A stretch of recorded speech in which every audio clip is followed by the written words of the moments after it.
welcome to this panel session.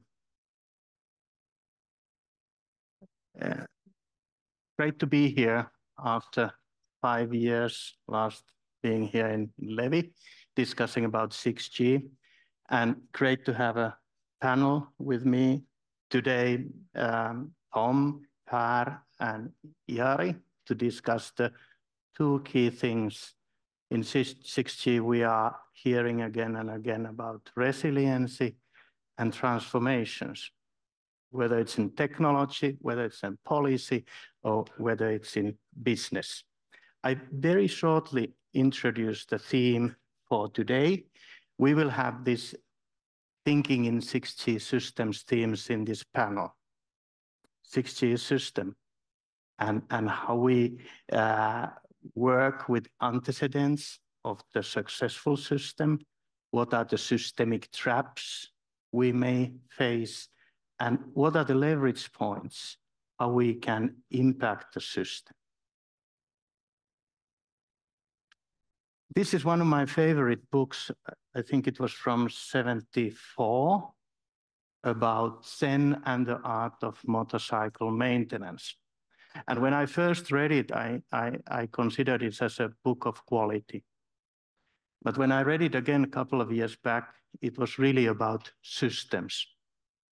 And I would kind of ask you and challenge you to think during these 2-3 days that what is the factory we are rebuilding in mobile communication or telecoms? Or what is the revolution we are thinking in mobile communication or telecoms or 6G? And maybe something we don't want to repeat. And that's really the essential of systems thinking. And even more, that what is the flat earth in our systems thinking? What is the turf we are all protecting? And where is the edge we are kind of looking for a new world?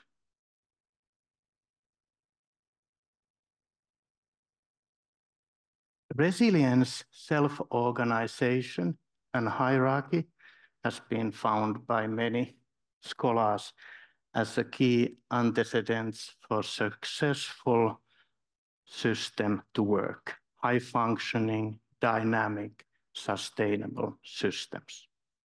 I think the recovery part is pretty clear and we agree, but many times in my thinking, we make mistakes when we think about the self-organization or hierarchy.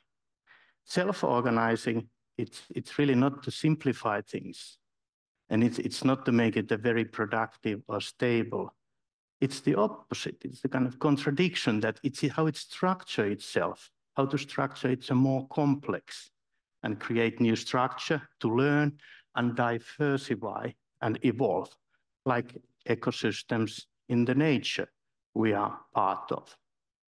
And the last one, the hierarchy, many times in my thinking, I have a bias thinking that, hey, mobile communication, it's about centrally controlled system. It's about top-down. We think about the control structures, not so much about feedbacks that are the essential part of the system.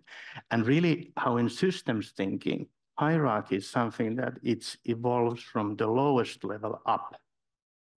And it's really about how it's and that's now in many 6G visions, we talk about systems of subsystems, or we talk about zones for sustainability, zones for reliability or resilience or security. 2 minutes left. And about system and in 6G, let me start with the platform thinking. And we have talked and heard already about the innovation.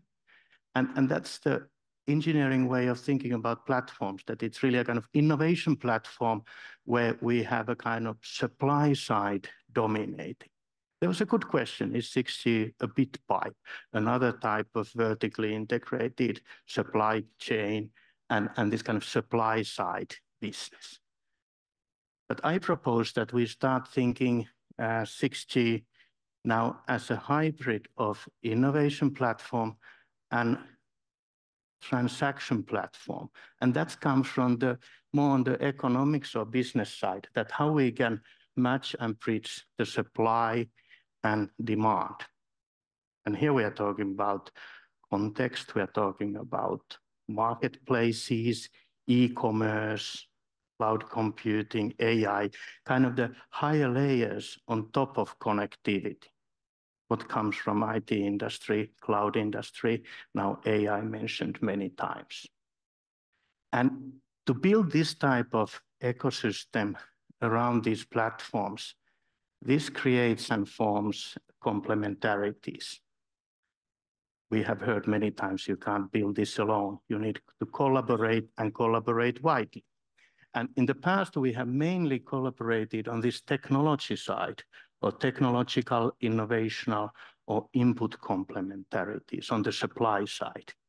And now I really challenge us to start thinking on this demand or consumptions or exposure side of the story, how we bring complementarities in from consumers, government policy, public-private partnership mentioned many times, and having these APIs, not only on the network side, but as well as the service application and exposure side. That was in keynotes already kind of proposed as a way to monetize or capture value from 6G.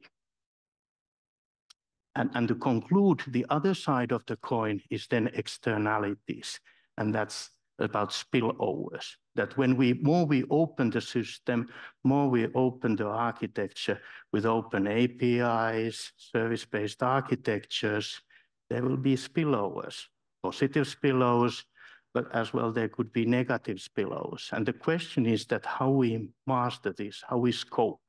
The good news is that having platforms standardized, agreed, harmonized in scale, that helps. Having as well ecosystem, that helps on the business side. But there are a lot of as well challenges or traps with externalities. I heard already many in keynotes. How about if we have diverging standards? How about if we have scattered product offering? How about if there's kind of we are not able to agree on the value created and value captured or shared? How we balance this? Who profit from the innovation? And it's easy to say that, hey, we have social value, but how we monetize this, that who is inventing and innovating the technology, and then if there's a spillover, and then it's utilized benefit by others and society. It's good for the society, but there's really a challenge on business model here. And that's the theme today. We will discuss 6G resiliency and this transformation. And each of the panelists will shortly present their thinking in 6G systems on this theme, and then a couple of questions, and then I open the floor to audience to ask more questions and comments. Next, I'm happy to introduce Tom, please, from Department of Defense, and we will dive deeper in the resiliency in critical operational networks and Department of Defense or for warfighter perspective. Tom, please. Thank you, Seppo. And good morning, everybody. Thank you for having me. Thank you. So when I think about 6G, I want us to think about three specific words: secure, open, and resilience. These all mean something fairly general, and they're harder to measure than some of the other measures of performance that we've been used to trying to strive for in previous generation networks. The reason why is because we have to start thinking about the future networks, well, really all networks, in fact, all technology, as a people-centric vision, as a people-centric pursuit. We tend to get wrapped up in these ideas that the technology we're building needs to be advanced for the sake of advancing technology. Whereas I think of it as we need to advance technology for the sake of the people that it's there to support. And when you look at what we've been pushing for in all the generations of technologies up to now, that really has been in mind to create a business case to serve the consumer. So if we look back at the history of telecommunications networks, wireless telecommunications networks, 1G proved that there was a technology that could be scaled worldwide to provide a mobile service to customers. 2G made a really good business case out of voice communications to an end user. 3G proved that we could produce wideband data to the end user at the scale of the globe. 4G, again, made that really good business model for supporting broadband data to the individual users. Challenge with 5G is it's been a revolution. It hasn't been about the consumer. It's been about enabling capabilities, enabling applications at the edge that create new verticals, new market spaces, new application areas. And each one of those is designed to support an end user, the people that it's there to create the next generation of benefits for, whether it's health, automotive, and transportation, agriculture. All these things are very people-centric, but there's we've removed ourselves one step by trying to support those vertical areas. So I've been very positive about the development towards 6G, following those trends of the previous generations. That as we try to introduce these new technologies, pushing the technology to the edge, these even generations come around and help us really understand what those markets, what the consumer, what those edge applications really require out of those networks, and we build towards those. So now what we're doing is critical in order to transform this idea of supporting these different edge applications for all these different possible use cases into a working, sustainable business practice.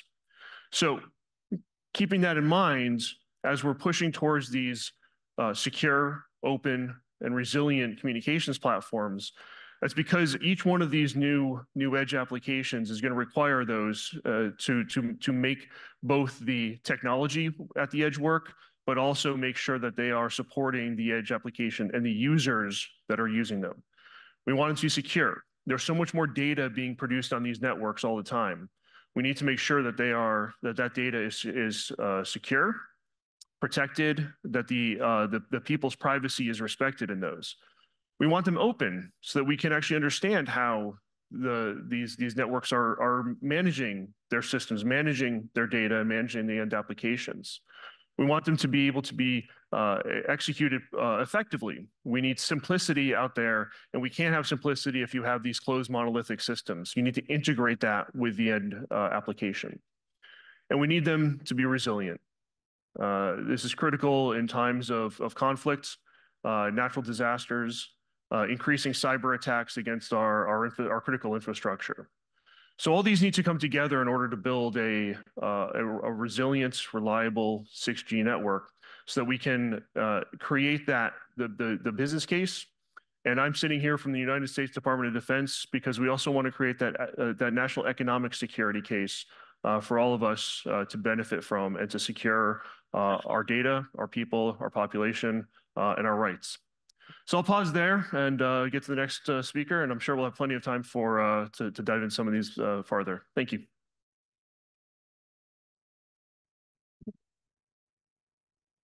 While waiting for Per from Net Insights to upload the presentation, I have one question for you, Tom. That thinking about openness and open APIs, particularly in US, I think the Open Run is now hyping. And what do you think? How does Open Run create resilience, or will it? What's the connection between Open Run type of opening up interfaces in the run and resilience? Yeah, I think they're very closely tied together. The way that I look at security is threefold. You have your traditional, at least in the telecommunications and computational networking space, you've got your traditional cybersecurity. So we need to be able to, in cybersecurity, it's not a solvable problem. In fact, it's provably unsolvable. So you have to be able to address and attack cybersecurity threats as they come up. You have to be very quick about it, and you have to constantly work at it. the more open the architecture of the system is, the more we're able to dive into each component and understand it from the cybersecurity perspective. I know there's a version of this theory out there that says, well, there's more interconnections, there's more attack surfaces on these Open RAN networks. But I look at those as actual opportunities to protect them, to instrument within those Open RAN systems, to be able to monitor, measure, protect, and deploy fixes when cybersecurity vulnerabilities happen. You also have supply chain security. And this is something that we're already starting to see proven out in the Open RAN market. By disaggregating the systems, you're creating opportunities for people to innovate and to produce solutions at different parts of that RAN stack instead of a single monolithic box that you have to buy from a single vendor. That's opening up possibilities for diversity within the markets, for diversity within the value chain, and that's providing another level of resilience that we can actually we can now have different supply lines coming to us to support for rebuilding, repopulating global networks. We also have the need to protect our own economic futures with these new applications that come by. And that's really a third level of security that we need to be looking at. There is the need to continue to innovate and to continue to provide those new technologies supporting these new use cases. And now if you have that Open RAN architecture, again, you don't need to build, if you want to innovate in the RAN market right now, you have to build your whole RAN system for yourselves in order to be able to prove it out, test it out, and possibly sell it. By allowing us to have access to different parts of that RAN stack, you're able to innovate faster on places where you have a good idea. How do you get your good idea proven out, integrated into the system, and then rolled out to the market? So this is a way to actually speed up innovation and create that next level of rapid management of the end applications that I talked about in my opening remarks. Thanks, Tom. Next, we will talk about synchronization. And in system theory, it's really every single system to be successful need feedback. And synchronization is essential part of feedback. So Pat, please. Thank you, Seppo, and very great to be here today. Yes, so definitely I think both Seppo and Tom said when we're moving from, I think we'd already done that when we're moving from 4G to 5G and now to 6G. If already 5G is really critical infrastructure for a lot of the both enterprise services and our government services.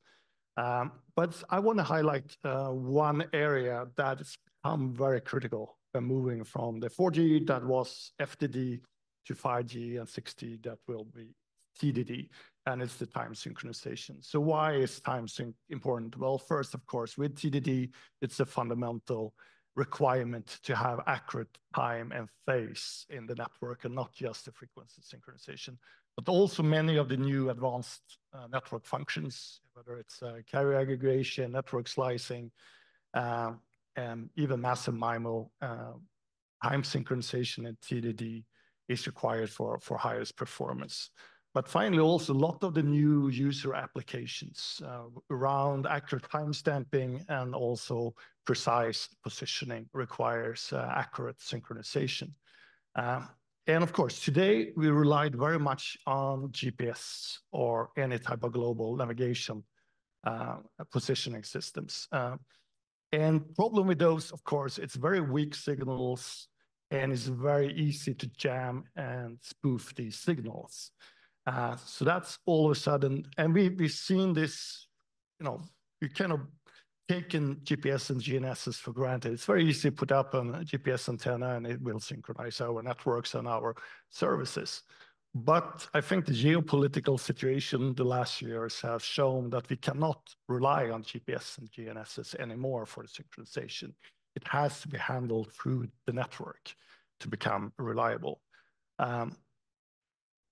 And it's not just the mobile networks actually that rely on this today. I think there were reports now, both from the US and from the UK, looking at the over-reliance on GPS and GNSS systems. And I think both those reports show that just losing GPS and GNSS for one day, the cost for those countries is over $1 billion per day. And that does not include that the 5G TDD networks will go down. It's just the positioning services that will go down for the applications and the end users. So it's a lot of money, and it's quite interesting that we build the 5G, 6G networks. We think about all the resilience, how we build redundant networks, but we rely on a single point of failure for the synchronization. It is true that we can do this today over the network, but still the vast majority of the operators rely on the GPS and GNSS for their synchronization.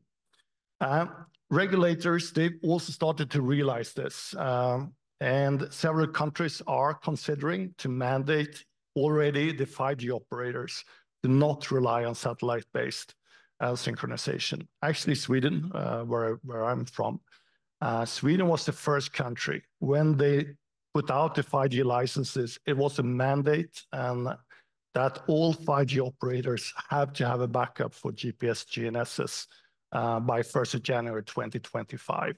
And I'm quite certain in the discussions we're having now with other countries that a lot of other countries will follow forth on this. And I'm quite sure for the 6G, when we are even talking about even more critical services and applications, this will be even more on the agenda. And I also spoke just the other weeks with the ECGRC. They are putting together now working groups looking at this also from a European level.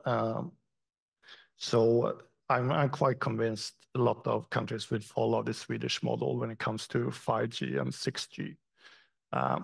So very much now we're talking about the synchronization as a threat. And what my vision is that for advanced 5G and 6G, we should not talk about time synchronization as a threat, but it's a big business opportunity. And I'm sure the mobile networks has a big business opportunity to provide this precise localization through the mobile networks. But of course, that requires that you do not rely on the GPS for actually building those mobile networks. So thanks, that's just yes for me on the synchronization.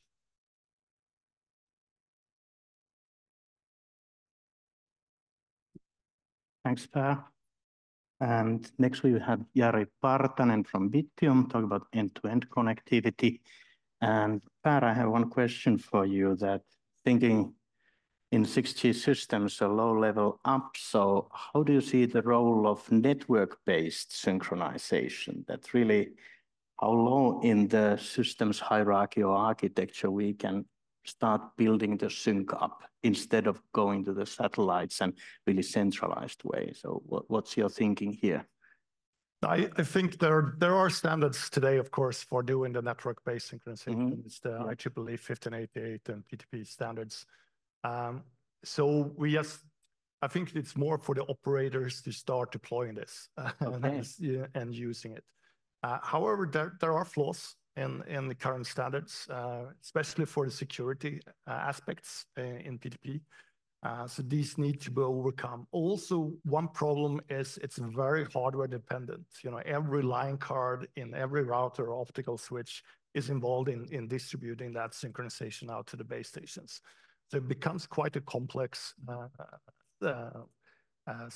solution to do this on nationwide networks. And also many operators are relying on leased capacity still. Of course, if you are, more traditional PTP, you have a lot of fibers, then it's fine. But when you're leasing capacity, you do not control your synchronization yourself anymore. So there are now standards and there's standardization now ongoing in ITU to look on, also looking at overlay and virtualized synchronization solutions. And I think that's going to be very important also to virtualize and containerize this, not just rely on like hardware dependent synchronization models in the future. Then as always, of course, the APIs. And I think also when you have these time nodes and time functions, try those metrics up to that, to the the management system is a huge opportunity to create that data lake for future applications. So that's another area of monetization, I'm sure, for the future. Yeah, thanks, Per. So Jari, the floor is yours. Thank you. First of all, thanks for the honor of to be in the panel for talking. I think my few cents for this event are as follows. So everywhere when we have had communications rolling on and keeping in the momentum and developing, and when looking for the 6G, I think at the moment when we are talking about user or somebody else perspective, it should be end-to-end secured somehow. It should be seamless, secure, and also resilient communications, what we are creating, an end-to-end perspective. And my idea for this is that actually there's a potential for kind of enhancing the digital resilience and looking from the domain and various domain scenarios. So I think there's a lot of opportunities. When just hearing for all the intros of what we have had here today, so I think this is really complementing this in an aspect. If we are looking at the moment, this is not the latest one of the IoT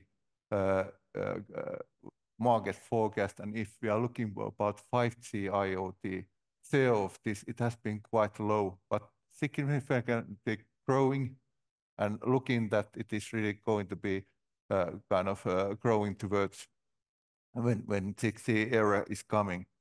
But still, it has been some of the thoughts why it hasn't been flying in the original momentum is that where to use and what is the domain perspective or where's the needs for this, and then comes that after the needs comes that there is the volume for the implementation for this. Second highlight I would like to kind of show from a medical world. So for example, there's a lot of different type of sensoring for the people's health. So we have in-hospital type of health situation where somebody's in hospital, you are being under treatment. But then is another aspect which is outside the hospital.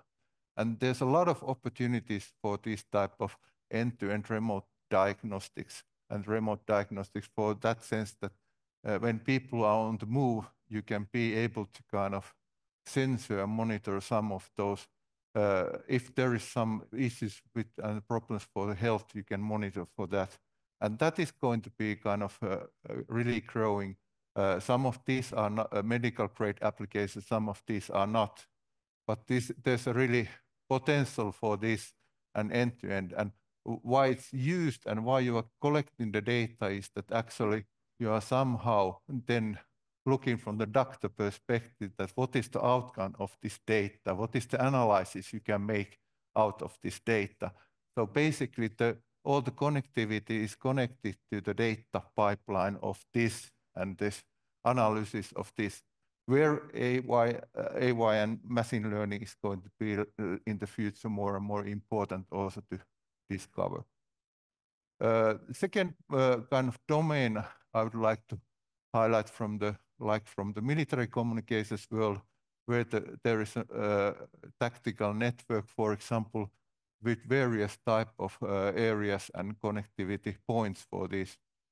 This has been also a research type of issue that how to make current 5G connectivity architectures, the interfacing with the secure interfacing for these type of systems, and how to make the robust communications to be happen. One of the examples is EDF 5G Combat, which is a big research program looking for this aspect as well.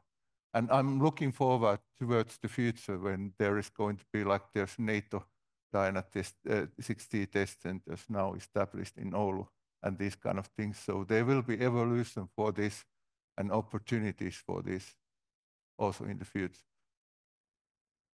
All of these have some of these kind of issues that how we should develop the digital resilience for this. We need to create somehow the trust for the secure and seamless communications and architecture from end to end with the different type of applications, and it has to be truly end to end. Somehow this kind of encryption of the data, we have been hearing a lot about the need for this, but how we are making evolution for this, and then also looking for the post-quantum crypto technologies like what has been kind of emphasized like from US, that it will be used in a very much for the kind of governmental purposes in the future on. But their combinations, we need to develop those further. Then we need to kind of create that if we are ever connecting something into these networks, so we need to kind of consider that how to make these networks that there's the kind of zero trust architectures inside these as a kind of, in a sense, as a kind of one essential part of this. And then I would highlight the meaning and importance of the digital twin simulations. I myself was experiencing some 5 years ago, first time making this in a large scale and saw the benefits and the potentials for those. And I think now we are gaining a momentum for the 6G that how to make in a truly in a large scale. And this is meaning that whatever there comes, there might be various type of things that we are practicing also and making this kind of scenarios that whatever happens, what we are going to do next. And then this is also a point of that we need to kind of make comprehensive standardization, not only just for 6G standardization, but also for the domain perspectives, that how we are have an interoperability with the standardization that we can really truly kind of make the end-to-end to happen in a large scale. So this was basically my points for this discussion.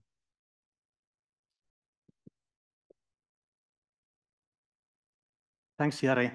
One quick question for you, and that's that many times in systems thinking, the driver is really the productivity or stability.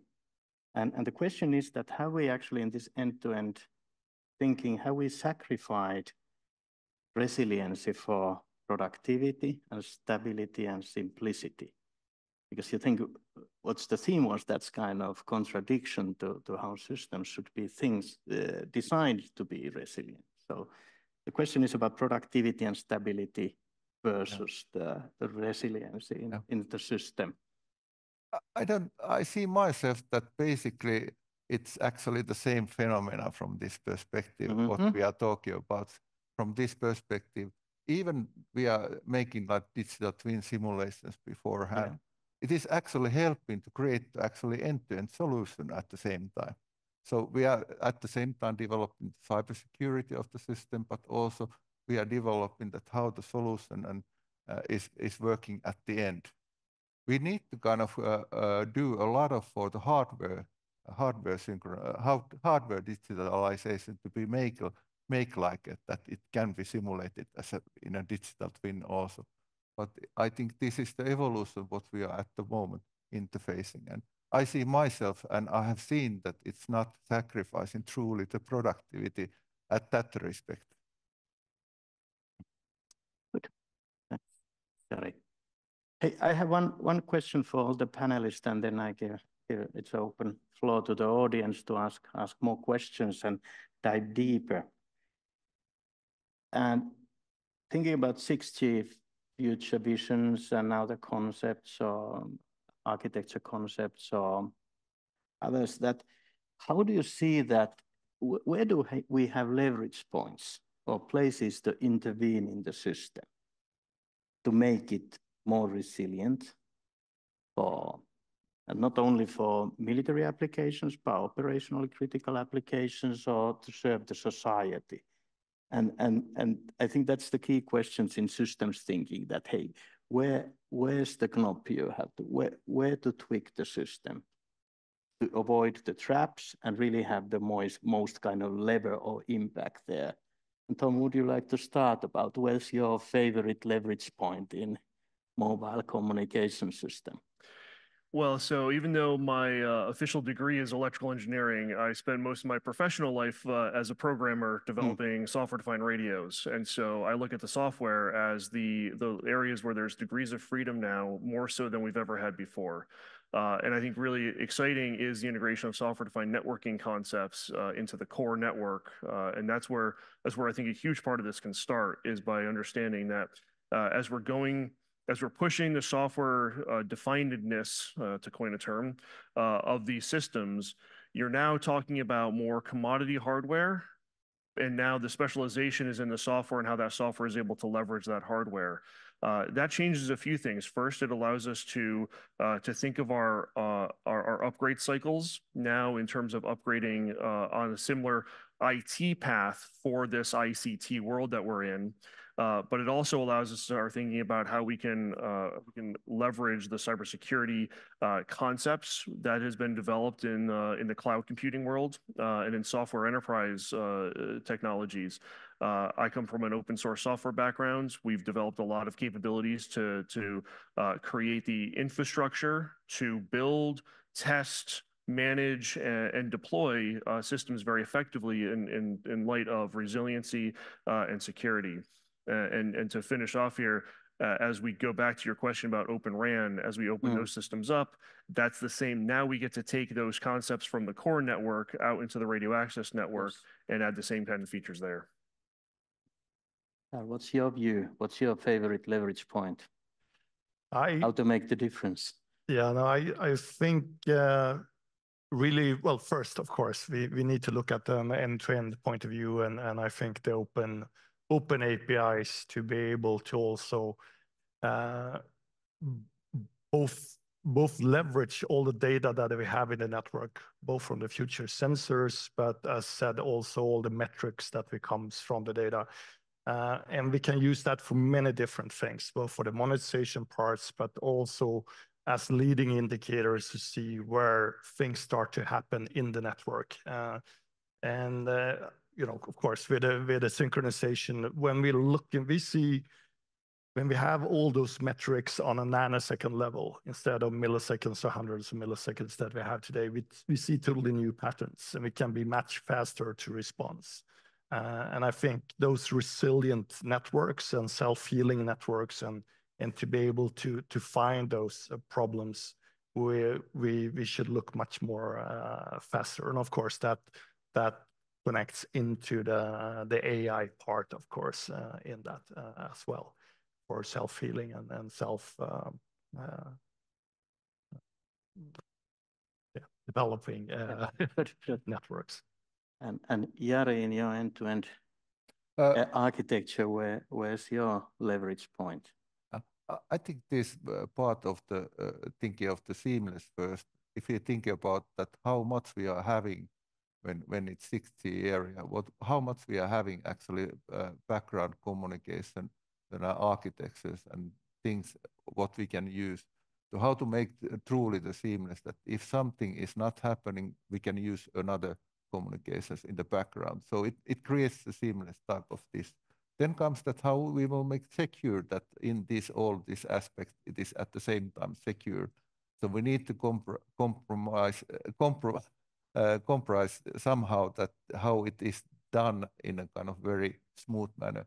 And there's a lot of also applications potentially which are not creating a need of really massive data for example, this type of health applications. It's not a big data punch for this required to capture from the sensors.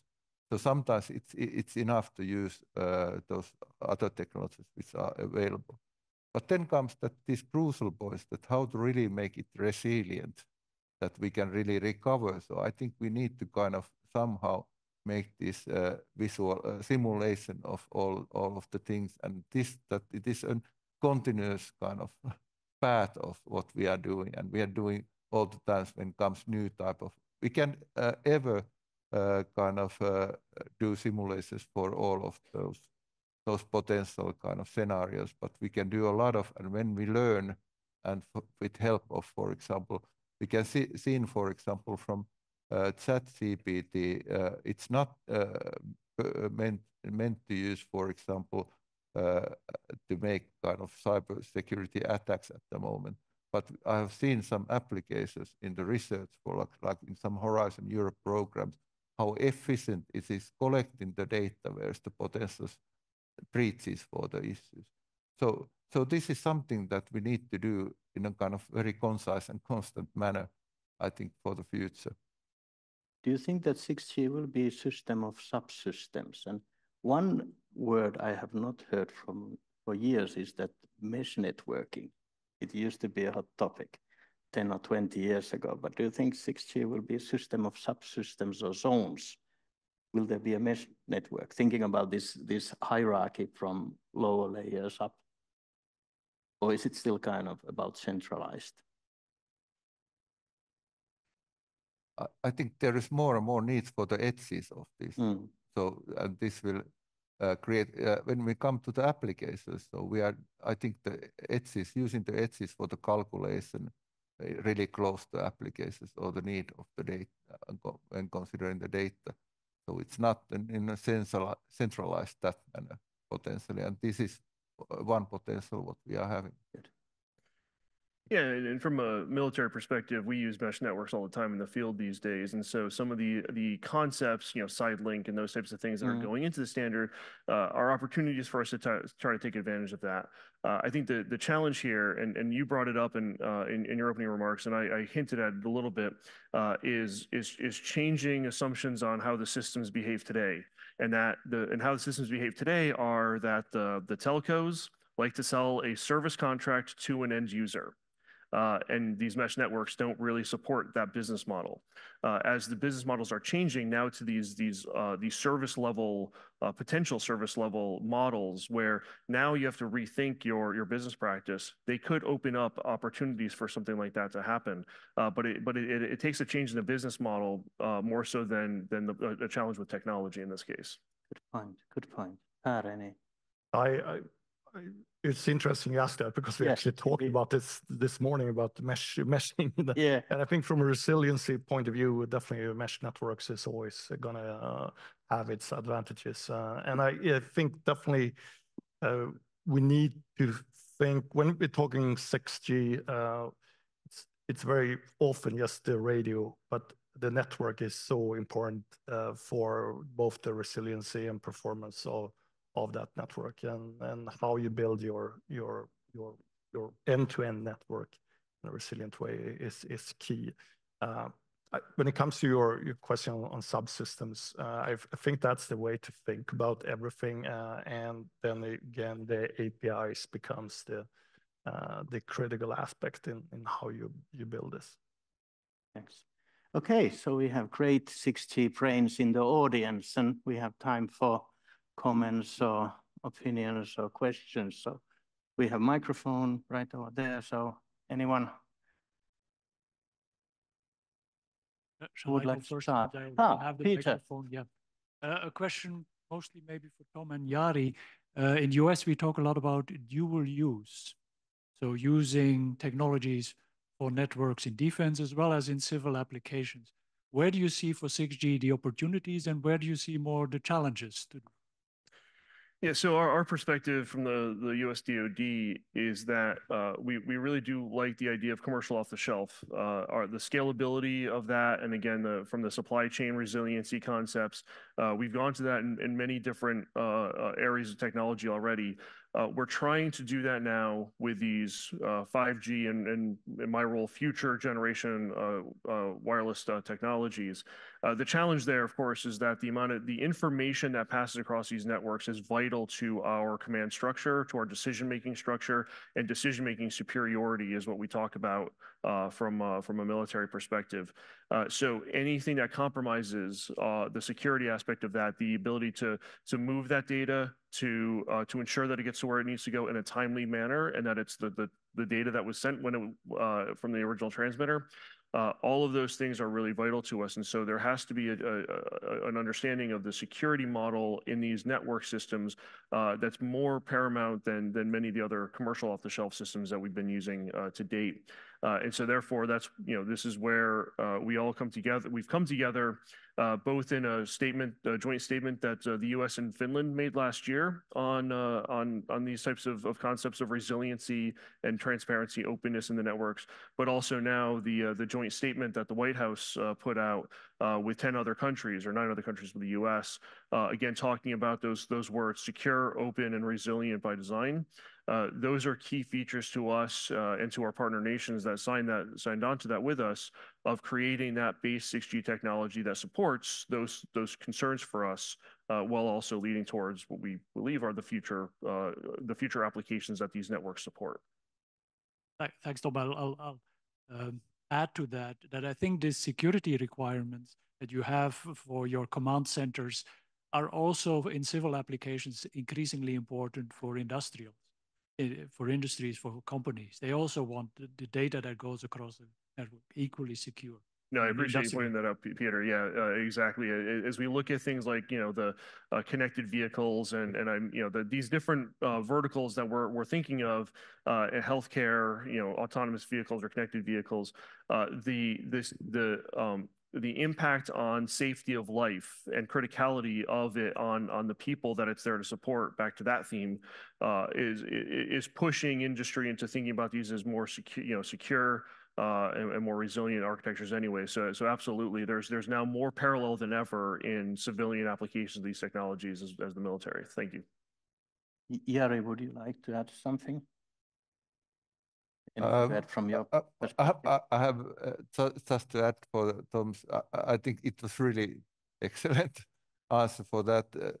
I think, for example, this domain of health applications. So we need to kind of keep the data always. There's the privacy issues for the data naturally, but it's also health data. So you need to keep that there is really separated those issues, and that's why we have to create the end-to-end concepts, that how we are kind of developing the concept for the resiliency.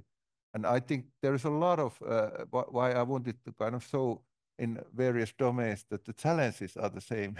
Basically, that it needs to be kind of taking consideration what is the domain requirements for this in the future.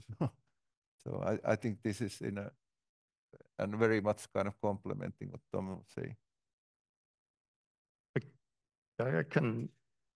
Thanks. Joseph Noll, University of Oslo. I have a very specific question to the use of digital twins and the zero trust architecture. From our work, it's impossible to actually catch a zero trust architecture through digital twins. But then, following up on what Peter said, aren't the security requirements driving us into a cost factor which actually limits us from connecting the unconnected?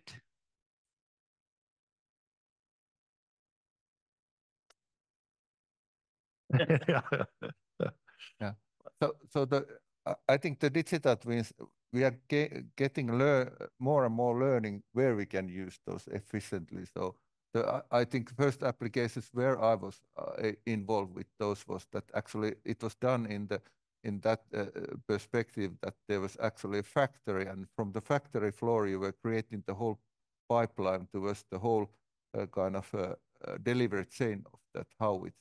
But it was also collecting the data from the factory, and it was seamless and secure, but also at the same time there's a digital twin which we were able to simulate with various kind of attack scenarios. For that, the zero trust would have been that we shouldn't have kind of trusted of any devices for those, but we were trusting for those devices which had certain architectural components. So I think it means that for the zero trust, we have to think about what are those connectivity factors and what kind of typical scenarios when we are creating a trust for those. And maybe it can be also in the future that we have also this kind of certifications for the trust for the devices itself furthermore also. But we have to also remind that it's going to be a lot of various type of sensors, and this is something which is it's a very tricky world for that. Yeah, there's actually an exciting new or developing area of technology that I'm particularly excited about called privacy enhancing technologies. Yeah. And so if you look at these, you have things like, and in particular for some of these really challenging issues of transparency and security. So how do you be transparent and open and also secure? You know, this is, you want the architecture, you want the algorithms, you want all those things to be more exposed and transparent, but you want the data itself to be secure.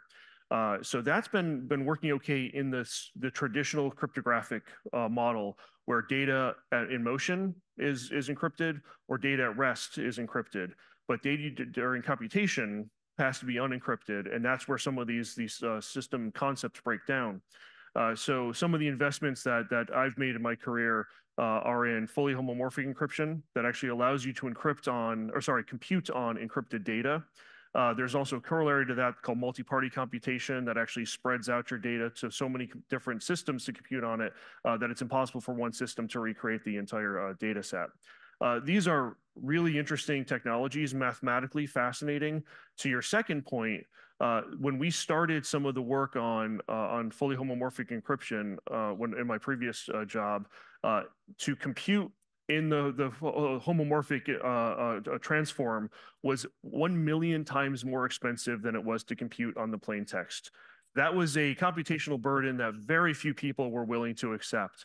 And so we've been driving towards technologies that close that gap. And the closer we get to closing that gap, the more types of applications open themselves up to the utility of these types of technologies.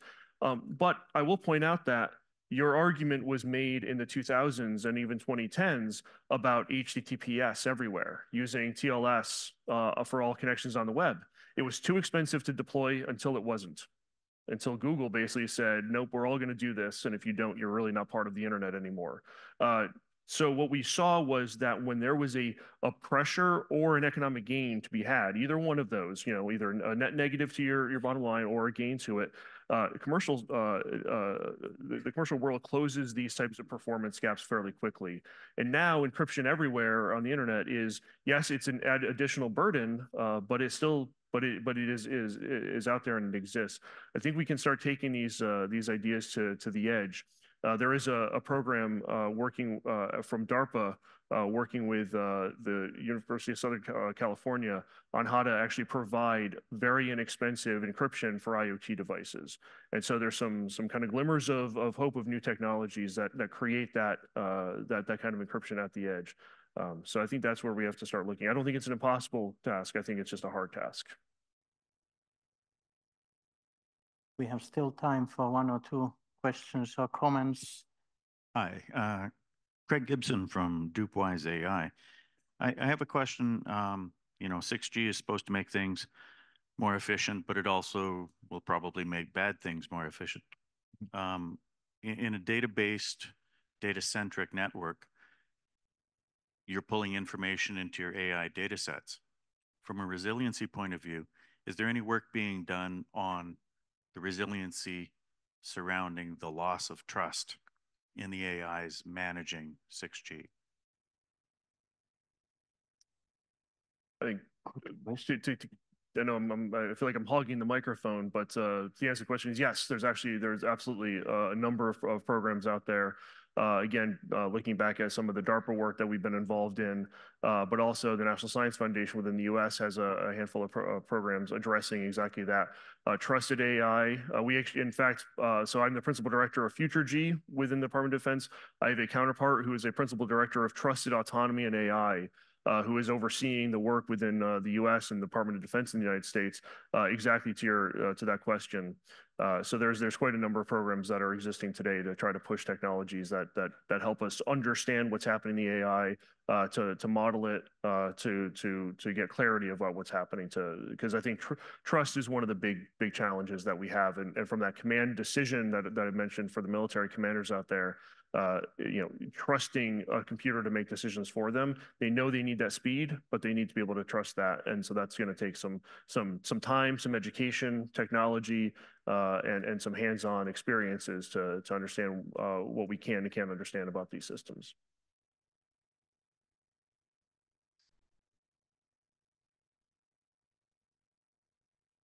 Please go ahead.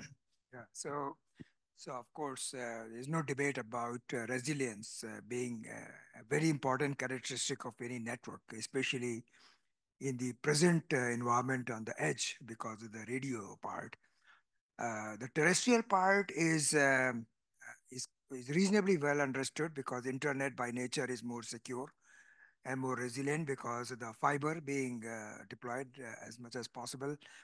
I think the greatest risk is because of the attacks and jamming on the radio part, and how to make it resilient from that standpoint is the biggest challenge. That's what I think. I'm not the expert.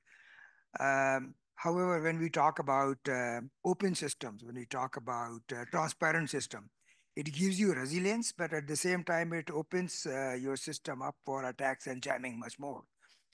Because people, there may be methods to get into different parts of your overall system because of the openness. If you make it too open, then you don't know who is controlling what, and especially in the open source world. But that's a different topic. The thing that I wanted to specifically ask the panelists: are there metrics or requirements on how do you quantify resilience? How is the edge part more resilient, the core part, and the backbone part, and how is the overall resilience measured quantitatively, and how do you compare that one technique is better than the other? So is there a performance specification for measuring resilience at the end of the day? Without that, we would not be able to understand which system is better than the other one. I think we are out of time, but I actually think that is a key question. And in terms of, I'll kind of take it real fast from a military perspective on our wireless or our radio communications in the field. We look at things like low probability of X. That could be of intercept, of detection, of geolocation or exploitation. We also look at things like jamming. So we have anti-jam technologies. And each one of those, we have some form of measurement for how we understand what they mean for our ability to deploy them and to use them. So how much jamming to signal ratio can you sustain your communications channels through, those types of things? Do they translate one for one to kind of consumer commercial uses? That's, I think, remains to be seen. I think there's some lessons to be learned and shared between those two worlds. But I don't think that fully addresses everything about resilience, and I think that that's a really key aspect that the community here is well suited to help us understand what aspects of resilience do you care about, and how do we make sure we plug those in for some kind of metrics that we can start to tackle. I would actually turn back to audience. There are many people from a HexaX and EU-funded research projects working on KPIs and key value indicators. So have it in HexaX2 or others, have you defined how the resilience is measured on KPIs? Mikko, for instance, that if you pass the microphone to Mikko, that maybe Mikko remembers how the resilience is measured in Hexa. Well, at least one of the main things that has been up there already from 5G is that what is then the probability that you reach the message through within a certain time interval. So that's at least a very kind of clear and simple measure that has been there already for some time. And that's also getting quite some attention in 6G. So yeah, I would start from that, and then there is some more detail into depth. Yeah, but that's good. Less is more. So very simple KPI for that. Hey, thanks all for participating, and thanks for the great panelists. Let's give them a big hand.